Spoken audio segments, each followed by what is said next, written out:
Hein, on revient à la royauté lorsqu'on finit la prière. J'ai oublié peut-être de préciser au début que c'est un schéma, ce n'est pas, c'est pas figé, c'est un schéma que nous devons, notre prière doit être compartimentée, être calquée sur ce schéma-là. Nous ne devons pas prendre le Notre Père comme une récitation. On revient, on a commencé avec le règne, on revient encore sur le règne. À toi appartient le règne pour toujours, selon les versions, dès maintenant et à jamais ou pour toujours. Le règne de Dieu ne sera jamais partagé, remis en question. Dieu règne, que tu le saches ou pas, comme j'ai dit, et le règne de Dieu est exclusif. Ce n'est pas un règne partagé. Et c'est une erreur pour certains chrétiens et même certains prédicateurs que j'ai écoutés, semblent mettre le diable et Dieu sur un même ring. On dit, ah ouais, aujourd'hui, Dieu a vaincu le diable. Ah, hier, on dira que le diable a eu raison sur Dieu. C'est une aberration, c'est même une abomination de vouloir comparer le diable à Dieu. Non, ils ne sont pas comparables, ce n'est même pas possible. Il faut que dans ton imagination, tous les concepts qu'on a appris à l'école et en philosophie, cette dualité, le bien contre le mal, Dieu contre le diable, ça n'arrive jamais et ça n'arrivera jamais. Dieu ne peut pas être sur le même pied de comparaison. Ce n'est même pas possible de comparer. C'est pourquoi la Bible dit il n'y a pas de relation entre la lumière et les ténèbres. Dieu et le diable ne peuvent pas se retrouver au même endroit. Ce n'est pas possible. C'est pourquoi justement, tu as besoin du règne de Dieu dans ta vie. Et parce que je vais aller bientôt dans les proclamations, lorsque tu sais ça, que Dieu et le diable ne sont jamais en train de faire une compétition, ta prière change, ta façon de prier, ta façon de vivre ta foi chrétienne change. Parce que Dieu et le diable ne se comparent jamais. Et moi, je suis du côté de qui? De Dieu. Je suis même enfant de Dieu. Donc le diable, quand il me voit, il voit l'image de Dieu, il voit la volonté de Dieu comme j'ai prié, que ta volonté soit faite sur la terre comme au ciel. Quand il voit la volonté de Dieu, je n'ai même pas besoin, si je sais qui je suis, je n'ai même pas besoin de dire « Hey, dégage ». Que quelqu'un dise avec moi « Tais-toi, diable ». Voilà. Souvent, je m'exclame comme ça en conduisant ou vous voyez, il y a des pensées bizarres ou des images qu'il vient, il frappe. Et moi, j'imagine qu'il est au loin, il ne peut pas venir. Peut-être qu'il prend ça, il jette sur moi et je dis « Tais-toi là-bas, diable ». Je ne t'ai même pas sonné. Je n'ai pas de relation avec toi, je n'ai rien à faire avec toi. La volonté de Dieu se manifeste en moi. Et tôt ou tard, tu verras ça se manifester matériellement en moi. Et c'est cette identité qu'il faut avoir dans la prière. On ne prie pas pour dire « Ah, Seigneur, tu vois que le diable, il est très puissant. Vraiment, il m'embête. Si tu peux couper son pied pour qu'il aille moins vite. Si tu peux casser ses reins. Si vous écoutez certaines prières, c'est des prières inspirées par la peur et la méconnaissance de son identité. Et quand on sait qui Dieu est, et quand on sait qui nous sommes, on change de mots dans nos prières. On prie comme si le monde dépendait de nous. On avance et on proclame. C'est pourquoi je parle de proclamation. Une proclamation, j'ai fini la base de la prière, le schéma que Dieu nous a donné, Jésus nous a donné. La proclamation maintenant, c'est dire fort, répéter ce que Dieu a déjà dit. Que quelqu'un me dise Amen. Répéter ce que Dieu a déjà dit. Qui es-tu? Qu'est-ce que Dieu dit de toi? Quand tu sors dans la rue et quand un policier t'arrête, qu'est-ce qu'on te demande généralement? Oui, ton identité. Si par exemple je venais vers, votre nom c'est Alpha, je venais vers Alpha et puis je dis, bonjour, je voudrais vous informer que vous êtes un garçon. Et puis il lève les mains, il dit, oh, ça c'est une belle prophétie. Ce n'est pas une prophétie. Et je voudrais vous informer que vous êtes noir.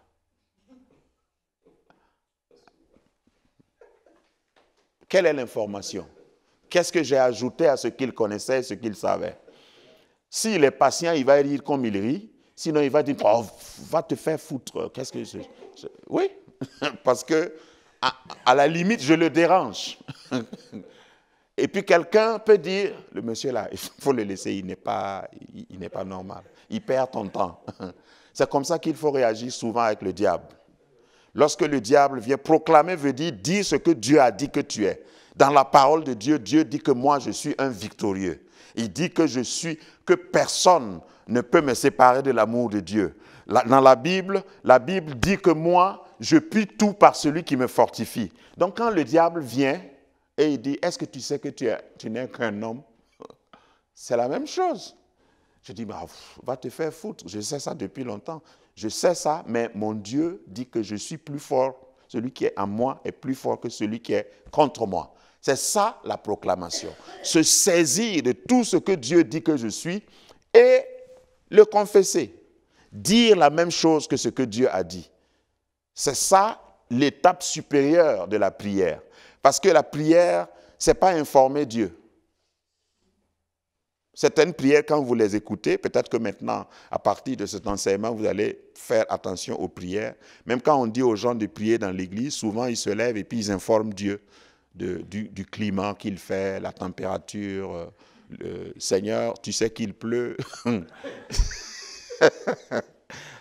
Oh Seigneur, tu vois qu'on n'a pas d'argent. Seigneur, tu vois que la fin de cette semaine est dure pour nous. Est-ce que le Seigneur a besoin de ça? En réalité, économisez vos mots, vos paroles. Il sait ça déjà. La Bible dit d'ailleurs, il sait de quoi vous avez besoin. Ce n'est pas la peine de multiplier des paroles. Mais il y a des gens qui vont passer leur temps à dire, Seigneur, tu sais que je suis un garçon. Seigneur, tu sais que j'ai 30 ans. Oh Seigneur, tu sais que maintenant, à cet âge-là, mes genoux me font mal. Seigneur, tu sais qu'à Jean, dans quelques mois, il va neiger. Seigneur, tu sais que... Mais qui commande la neige? Qui fait sortir le soleil chaque matin? Tu informes Dieu de quoi? Ça, ce n'est pas la prière. Donc, quelquefois, on peut passer 5 minutes et on dit au voisin qu'on est en train de prier et puis Dieu dit, il dit quoi même? Il est en train de bavarder, qu'est-ce qu'il est en train de dire? Et les anges que Dieu envoie chaque matin pour te donner ton pain quotidien sont à la porte. Et ils disent, bon, quand il va prendre ses sens, on va entrer. Parce que pour le moment, il délire. Il passe tout son temps à informer le ciel de ce que le ciel fait. Ce n'est pas la prière, ça c'est pas la prière. Donc proclamer, c'est dire déjà, oui Seigneur, je puis tout par celui qui me fortifie. Dans ma faiblesse, quand je suis faible, c'est là que je suis fort. Oui Seigneur, je suis d'accord. Seigneur, tu prends les choses viles de ce monde pour confondre les grands. Seigneur, je sais que mes enfants vont réussir parce que tu as dit à Abraham que tous les fruits de tes entrailles, ça veut dire que ces entrailles portaient quelque chose qui n'était pas encore manifesté. Tu as dit que le fruit de ces entrailles est béni. Donc tous mes enfants, ceux qui sont déjà nés, ceux qui vont naître après, ça c'est si vous voulez encore des enfants, sont déjà bénis. Ça c'est proclamer. Ça c'est dire ce que Dieu a dit. Et tu avances ainsi. Tu te lèves le matin, la prière, la proclamation le matin peut consister pendant que tu te rases, pendant que tu te brosses, tu es certainement devant une glace et tu dis, Seigneur, je te loue de ce que je suis une merveilleuse créature. Ouais, j'ai une dent ici qui me fait un peu mal, mais Seigneur, je confesse et je proclame que cette dent est vaincue avec sa douleur. Je suis une merveilleuse créature. Et puis, quand tu finis de t'habiller, tu dis, ah ouais, Seigneur, tu as fait un bon job. Hein? Là, vraiment, félicitations. Mais regarde comment... Si tu dis ça avant de sortir, ta journée est gagnée. Vous savez ça. Il y a des gens qui se mirent le matin et disent, oh là là, qu'est-ce que je suis dû. Oh là là, il y a 5 ans, je n'étais pas comme... Oh là là, vraiment, je me demande comment les autres me voient. Oh là là, oh Seigneur, aie pitié de moi. Quel produit est-ce que je vais mettre sur mon front pour enlever... Oh là là. Ça aussi, c'est des proclamations. Et si tu proclames comme ça, tu vas sortir déprimé. Hein, quand quelqu'un va dire bonjour, comment ça va? Oh, on est là-haut. Bon, ça, c'est un peu africain. Il y a des gens en Afrique, quand tu leur dis bonjour, comment ça va ce matin? Ils disent, oh, on est là. Advienne que pourra. Peut-être je vais mourir ce soir, je ne sais pas. On est là. Ça aussi, c'est des proclamations. Mais quand tu apprends à proclamer, à dire ce que la Bible dit, tu vas déranger l'atmosphère. Tu vas bousculer, c'est-à-dire les choses vont s'organiser autour de toi. Ce que je suis en train de dire, ce n'est pas une philosophie, c'est ce que la Bible dit. Que ta volonté soit faite sur la terre. Et la volonté de Dieu au ciel qui se fait sur la terre, c'est que tu gagnes, c'est que tu réussisses. Et tu ne mourras pas avant ton temps. Dis-le avec moi parce que c'est une proclamation importante. Je ne mourrai pas, dis-le, avant mon temps. J'ai un temps que Dieu a fixé pour moi sur la terre et je proclame. La Bible dit, David l'a reçu, il dit, dans ton livre, avant même que je naisse, tous les jours de ma vie étaient écrits. Ça, c'est ce qui est écrit au ciel. La volonté de Dieu au ciel, qui doit se faire sur la terre, me concernant, est que j'ai un agenda, que Dieu, je suis descendu avec un livre, et aucun diable, aucun démon, aucun sorcier, aucune sorcière ne peut m'empêcher de finir ce que j'ai à faire sur la terre. Et quand je vais finir, c'est moi qui vais dire, je m'en vais. Ce n'est pas quelqu'un. Moi, je prie pour mourir comme Paul. Et je ne vais pas mourir en m'accrochant à la vie. Mon pied est tenu par la mort. Et puis l'autre pied dit, laisse-moi. Vous voyez comment les gens, certaines personnes qui ne connaissent pas Dieu, comment ils meurent? Ils meurent tristes, ils meurent dans l'angoisse. Un vrai chrétien qui a vécu pleinement doit mourir en paix. Comment est-ce que l'apôtre Paul est parti?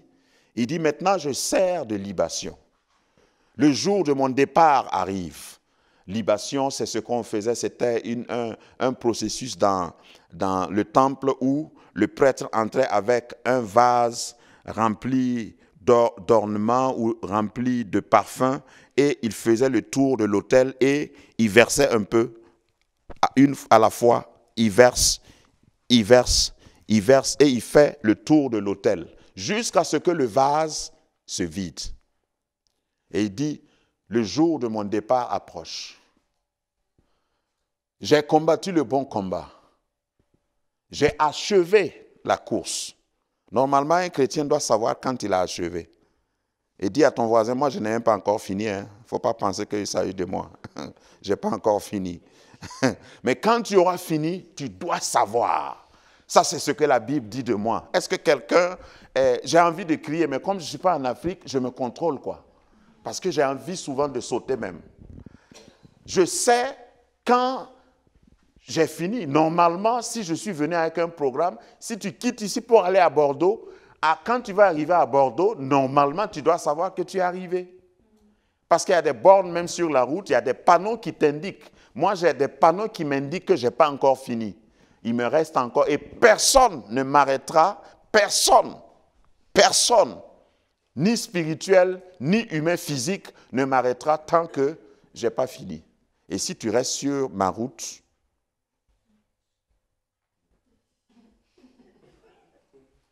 mes condoléances, parce que je peux t'écraser.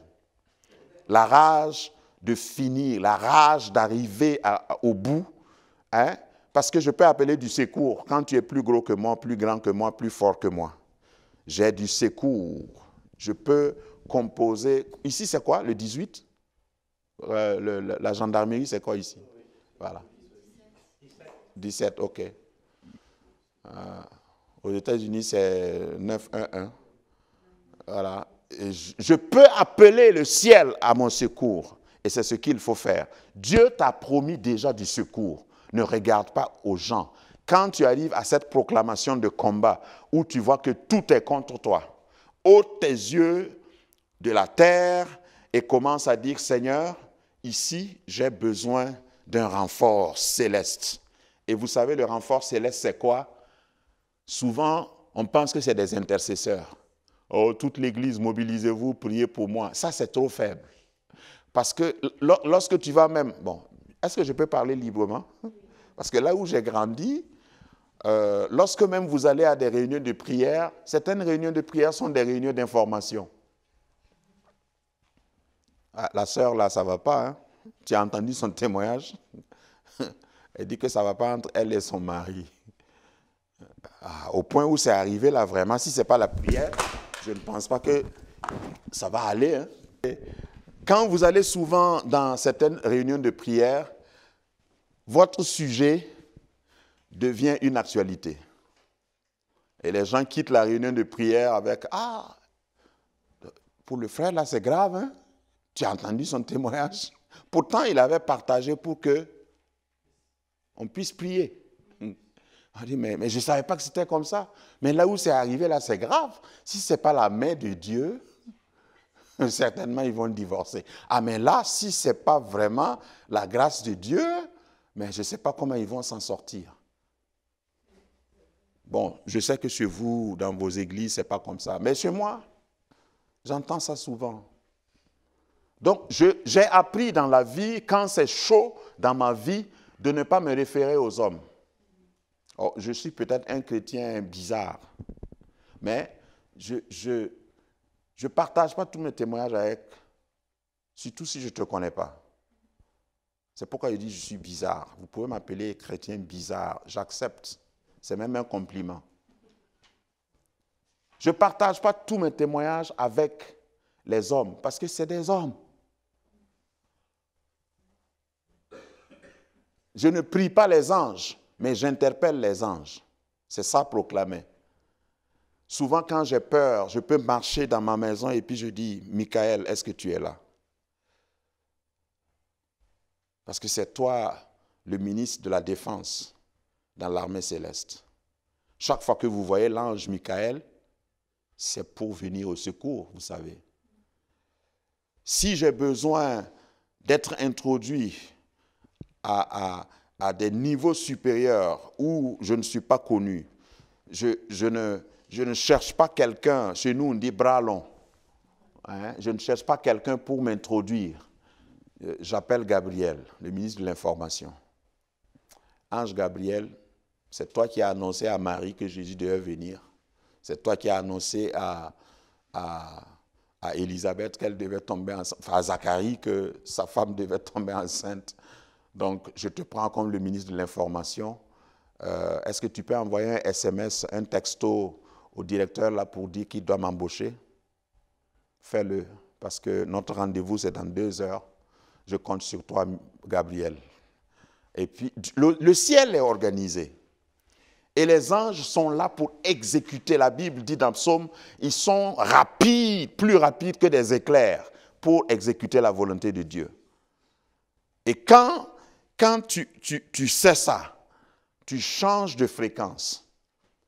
J'aime la communion fraternelle. Je tiens beaucoup à la communion fraternelle. Mais je sais qu'il y a des gens qui m'aiment dans la vie.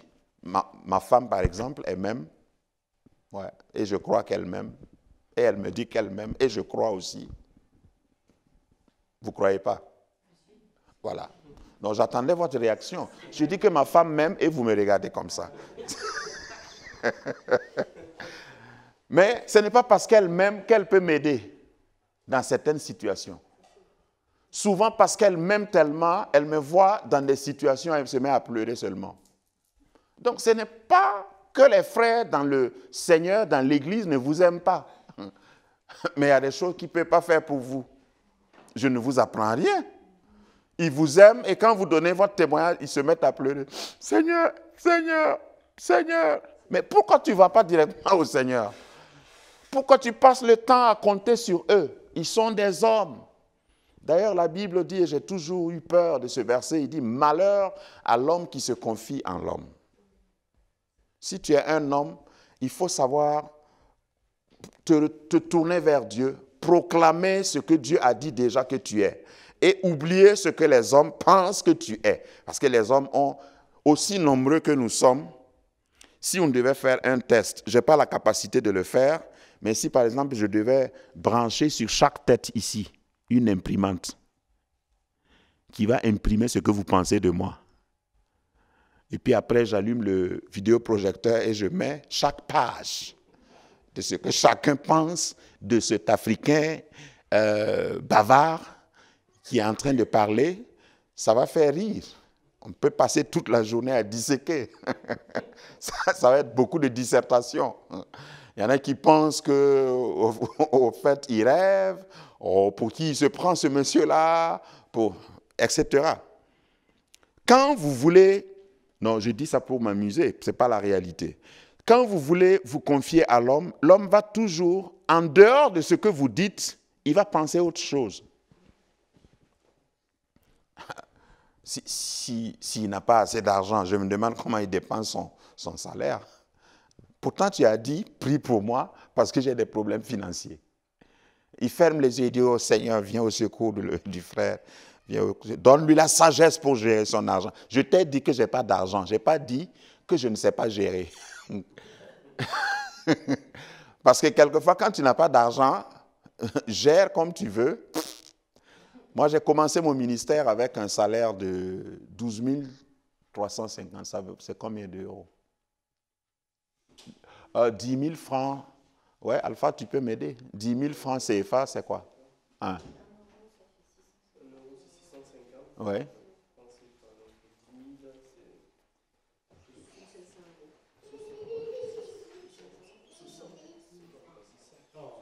Non.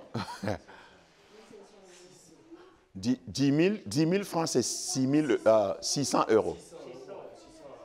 Ouais, c'était ça mon salaire. Jeune pasteur, comment tu gères 600 euros pendant 30 jours? Parce que tu es rempli du Saint-Esprit, tu as la sagesse de Dieu en toi, tu peux gérer 600 euros, manger, mettre du carburant dans ta moto. J'avais une moto, payer l'électricité, l'eau, avec 600 euros. Parce que tu parles en langue. Mais tu peux être dans cette situation, tu demandes à quelqu'un de prier pour toi et dire, oh, certainement, je suis en train de faire des illustrations pour que vous compreniez que la proclamation, c'est aller directement à la source et déclarer ce que Dieu a déclaré sur vous. Tant que vous n'arrivez pas à ça, si vous vous limitez aux prières religieuses, vous allez souffrir. Et c'est ça la religion. Vous allez souffrir parce que les gens vont toujours vous décevoir. Il y a combien de personnes dans les églises sont devenues froids et quand vous leur demandez la cause, ils disent, oh, ils sont tous des hypocrites. Vous voyez ceux qui sont dans l'église, là, oh, je n'en crois plus. Parce que tu t'es adressé à la mauvaise adresse. Tu t'es adressé à la mauvaise personne. Change. J'invite quelqu'un à changer radicalement. Regardez, les temps par lesquels nous passons en tant qu'Église, il faut que chacun connaisse son identité et il faut que chacun connaisse ses références. Sinon, c'est dangereux.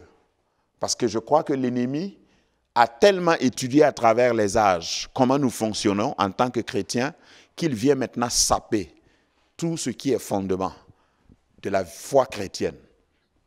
Et je suis résolu à me tourner toujours vers Dieu.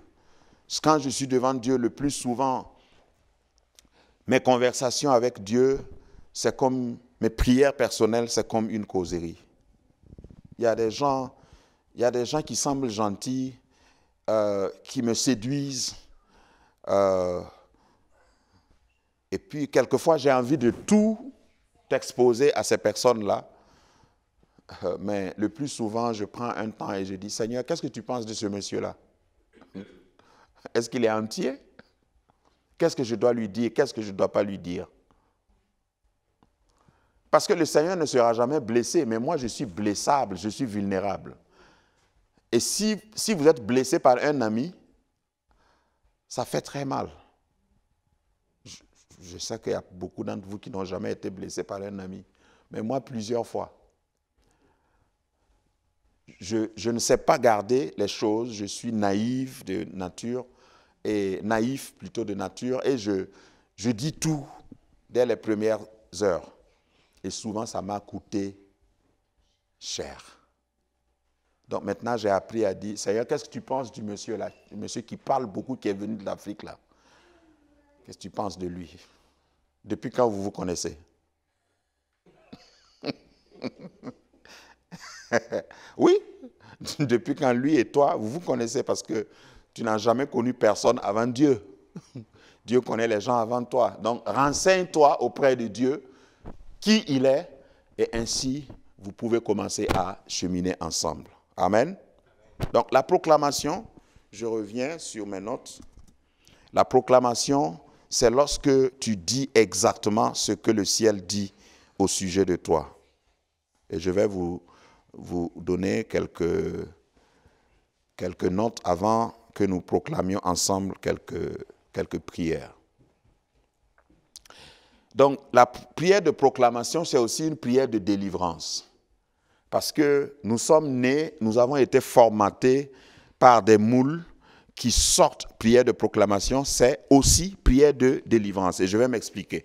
Nous sommes tous issus d'un milieu, d'une culture, d'un format, et il y a des choses qui sont automatiques dans notre pensée. Par exemple, le milieu duquel je suis venu, l'école où je suis allé, c'est bizarre, mais en Afrique, dans la plupart des pays francophones africains, nous avons appris à l'école l'histoire de la France et souvent on connaît mieux l'histoire de la France que l'histoire de nos pays. Pourquoi? Parce que c'est un format. Nous avons reçu de la France l'éducation, le système scolaire, le système d'éducation. Donc c'est au début, moi quand j'étais petit, c'est même les livres qu'on donnait à l'école ici qu'on donnait là-bas. Donc, je lisais à propos de Jeanne d'Arc. Je ne sais pas c'est la fille de qui. Elle n'est dans aucun de mes villages, mais je la connaissais parfaitement. Jeanne d'Arc. Et il y a même des gens qui rêvaient. Et il y a des parents qui donnaient, nommaient leurs enfants Jeanne d'Arc. Ça, c'est le format. Nous avons tous... Au fait, ce n'est pas méchant. Je ne dis pas ça pour sarcasmer ou critiquer. Mais nous avons tous des formats. Ça ne dépend pas de nous. C'est ce que... Chez nous, on dit « je suis né trouvé ». C'est ce que nous avons hérité. Et cet héritage est aussi spirituel. Par exemple, un enfant qui grandit dans un milieu où on lui dit « avec ta tête comme... celle de ton oncle là. Toi, tu seras toujours comme ton oncle. Regardez-le. Si l'enfant grandit dans cette atmosphère, il va toujours croire qu'il ne peut pas être plus que son oncle. Il y a aussi des proverbes. Je parle des systèmes de pensée qui nous ont moulés. Je ne sais pas si je dois m'arrêter ou si je dois continuer. Ok. Par exemple, en Afrique, un enfant, imaginez un enfant qui naît d'un village. Et nous avons un dicton dans ma langue maternelle. Souvent, j'ai prêché, j'ai combattu ça. J'ai même fait des débats télévisés à la télévision nationale où j'ai dit, il y a des proverbes que nous devons proscrire, que nous ne devons pas répéter à nos enfants, parce que ça les conditionne. Parce que quand on parle de délivrance, beaucoup de gens pensent seulement à une possession démoniaque. Souvent, c'est des systèmes de pensée. C'est pourquoi Romains 12 dit, soyez transformés par le renouvellement de l'intelligence. Il y a un disque que tu dois effacer, que tu dois écraser et réenregistrer ce que le ciel dit. La proclamation commence là. Il y a un dicton, par exemple, chez nous qui dit, Un enfant sage regarde ce que son père peut lui donner. On va faire un petit débat. Est-ce que vous pensez que c'est biblique? Un enfant sage doit regarder ce que son père peut lui donner. Est-ce que vous pensez que c'est soutenable bibliquement? Aller au-delà de l'enfant sage, si l'enfant se limite seulement à regarder ce que son père peut lui donner, il ne va jamais avoir des rêves. Est-ce que c'est un péché de rêver? Hein? Bon, celui qui a des difficultés à rêver, je peux l'aider. Hein? Hein? Vous rêvez par exemple que vous venez dans mon ministère en Afrique et vous me donnez 50 000 € pour m'aider dans le ministère. Ça, c'est un beau rêve, ça. Dis Amen. Alors, commence à rêver et fais-le. Au nom de Jésus. Donc, quand vous vous limitez à ce que vos parents peuvent vous donner, ça veut dire que vous êtes condamné à ne pas aller au-delà de vos parents. Donc, la proclamation sur le démolissement de la pensée du moule ancestral déjà commence par là. Ce n'est pas forcément un démon que tu vas voir dans la nuit, mais tu commences à dire tout ce que mes parents ont donné comme borne, comme mur de limitation, je les casse au nom de Jésus. Je serai plus grand que mes parents. Tout vrai père, je ne parle pas des pères sorciers parce qu'il y en a en Afrique. Ici, je ne sais pas. Tout vrai père veut que son enfant le dépasse. Tout vrai père et bon père veut que son enfant aille plus loin que lui, il a été. Donc, lorsque ton enfant revient d'une promenade et dit « Oh, papa, j'ai vu une très belle maison. Oh là là, c'est même un château, c'est très beau. » Si, en Afrique, dans certains milieux, on dit « Ça ne va pas chez toi, non. » Tu vas avoir ça où? C'est comme ça que vous faites et vous devenez voleur. Toi, tu m'as vu, est-ce que je vis dans un château? Regardez. Il faut regarder ce que moi, je peux te donner. Mais ton papa n'est pas Dieu. Amen. Je ne sais pas si je me fais bien comprendre. C'est des moules. J'ai pris juste un exemple pour vous dire que même la société, même ton patron, amen, même ton patron, là où tu travailles, il te moule.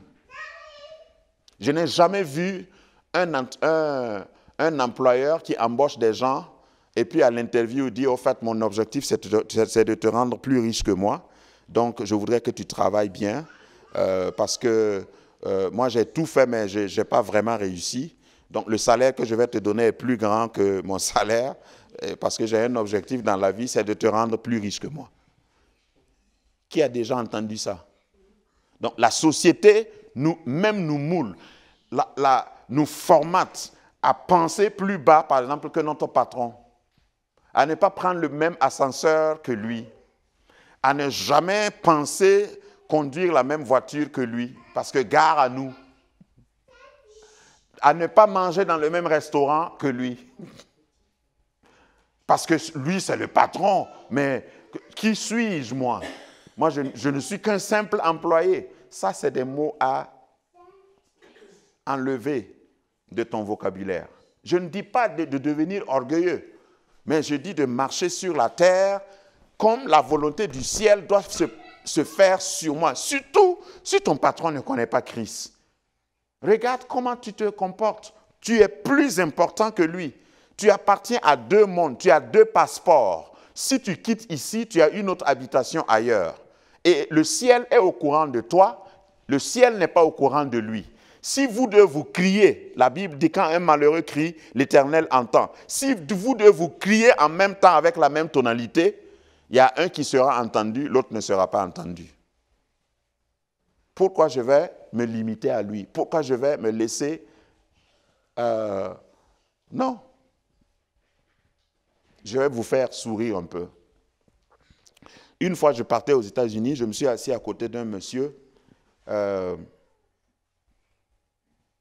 et j'ai pris, comme c'était un vol de nuit, au matin, au réveil, je me suis essuyé les yeux, j'ai ouvert mon iPad et faisais ma méditation, je lisais la Bible. Et j'ai constaté qu'il regardait comme ça. Vous avez déjà vécu ça, pour voir ce que je lisais. Et il a vu que je lisais la Bible. Il a changé d'attitude. Il me regarde comme ça et puis il me regarde. Parce que la façon dont j'étais habillé ne présageait pas que je sois quelqu'un qui lit la Bible. Ça, c'est démodé, ça. Tu es dans un avion et puis tu lis la Bible. Oh, voilà encore un fanatique. Certainement, c'est ça qui était dans sa tête. Donc, à un moment donné, il me dit, monsieur, vous êtes un religieux? Je dis, moi, religieux? Jamais. Parce que je sais ce que ça veut dire religieux. Je dis, jamais, moi, jamais, non. Il dit, ah bon, mais vous lisez la Bible? Je dis, oui. Et je continue de lire. Et vous voyez l'astuce que j'ai fait, j'ai grossi la police, puis j'ai choisi un passage dans Romains. Le salaire du péché, c'est la mort. Mais le don gratuit de Dieu, c'est la vie éternelle. J'étais en train de naviguer à travers des passages comme ça. Puisqu'il lit au-delà de mon épaule, j'ai voulu qu'il lise des passages qui vont le sonner. J'ai profité. Et pendant un long moment, avant qu'on nous serve le petit déjeuner, il a lu. Finalement, il me demande, parce qu'on avait discuté de beaucoup de choses, c'est un homme d'affaires africain, donc il avait commencé à apprécier un peu mes réflexions, et il est choqué que je sois en train de lire la Bible. Mais ça, c'est périmé, selon lui. Donc, à un moment donné, il me demande, vous faites quoi dans la vie? Je dis, je vends des assurances. Souvent, il faut demander à Dieu de vous inspirer. Il dit, ah bon, avec quelle compagnie? Je dis, notre siège n'est pas sur la terre. Mais je suis toujours, tout le temps en connexion avec le siège. Alors, ça le rendait davantage confus et je le sentais. Entre-temps, il s'imaginait peut-être que je suis un mystique, quelqu'un qui... Je voyais sur son visage, le petit déjeuner est venu, il n'a pas mangé. Il était là, il attendait encore une occasion et je faisais comme si je ne remarquais pas. Il dit, mais monsieur, parlez-moi de votre compagnie, vous dites que ça y est où? Je dis, c'est pas sur cette terre. Je dis, vous voyez, c'est une compagnie un peu... C'est la plus grande compagnie et la plus ancienne qui existe. Et c'est une assurance qui vous assure ici et après même votre mort. Tout ça, c'est des énigmes. Chaque fois que je réponds, il y a un silence. Et puis on continuait le voyage. Je change de sujet et puis il revient. Monsieur, je continue de réfléchir à ce que vous avez dit. Vous dites que vous assurez les gens pendant leur vie et puis après la mort aussi. Comment c'est possible? Je dis, mais si vous voulez, je peux vous souscrire tout de suite. Je vous ai dit que je vous ai dit que je suis en contact avec le siège. Partout où je suis, ça c'est un peu ma responsabilité. Je dois être en contact avec le siège permanemment. Donc, je crois que j'ai laissé sortir quelque chose. Il dit, ah, est-ce que vous n'êtes pas pasteur par hasard? Et je dis, c'est vous qui le dites. Sinon, moi, je vends des assurances. Et c'est une assurance qui te garantit la vie ici-bas et après, dans l'au-delà. Après, il a dit, mais vous êtes vraiment ingénieux, hein, vous m'avez eu. Pourquoi j'ai donné cet exemple? Pour dire, il ne faut pas vous laisser mouler. Il y a des chrétiens qui sont un peu, j'allais dire même, qui ont un embarras, qui pensent que ce que les gens disent les affecte négativement. Le fait de dire que je suis chrétien. Ah bon, tu es chrétien? Ah bon? Toi, comme ça, là, tu es chrétien? Mais tu n'as pas trouvé mieux? Toi, tu es chrétien? Hein? Moi, je ne suis pas complexé. Je me déclare. Une autre fois, je suis assis, c'est toujours dans un vol, je me suis assis dans un avion à côté d'un Béninois. Pour ceux qui connaissent un peu l'histoire de l'Afrique, vous savez que le Bénin, c'est le siège mondial du vaudou. Voilà. Donc, c'est des gens qui ont été formatés pour croire aux puissances mystiques. Donc, je lisais un livre, je ne sais plus le titre c'était quoi, mais le monsieur a su que c'était, et il a vu aussi ma Bible avec moi, il a su que j'étais chrétien. Donc, pendant le vol, comme tout le temps, chacun, quand on rentre, chacun on cause, bonjour monsieur, bonjour, vous allez où, etc. Et après, quand il a vu que je lisais la Bible, il a dit, ouais, bon, moi, j'ai toujours une suspicion pour les chrétiens pour les Africains qui épousent les religions étrangères. C'est comme ça qu'il a commencé. J'ai dit, qu'est-ce que vous appelez religion étrangère? Il dit, le christianisme, ce n'est pas de l'Afrique, mais c'est les Blancs qui nous ont amené ça. Je dis, mais je ne sais pas ce que vous dites, mais le christianisme est plus ancien que l'Afrique. Et puis Jésus est venu en Afrique de toute façon. Il dit, ah bon? Je dis, oui. Quand il est né, bébé même, il est venu en Afrique se réfugier parce que les Blancs voulaient le tuer. Donc, j'ai entamé une conversation. Quand je dis les Blancs, je parle des autres. Hein? Et ça a un peu, voilà, animé le débat. Il dit, mais dans tous les cas, moi, en tant que fils africain, je crois au pouvoir mystique. Je dis, ah bon? Moi, je suis du Bénin, je crois au pouvoir de mes ancêtres. Je dis, ok. Je dis, mais j'ai un peu pitié de vous. Il dit, mais pourquoi? Je dis, mais si vous voulez, on peut essayer. Vous allez appeler vos ancêtres. Moi, je vais appeler Jésus. Et puis, on est à 12 km de la terre. On fait un test grandeur nature et on va voir.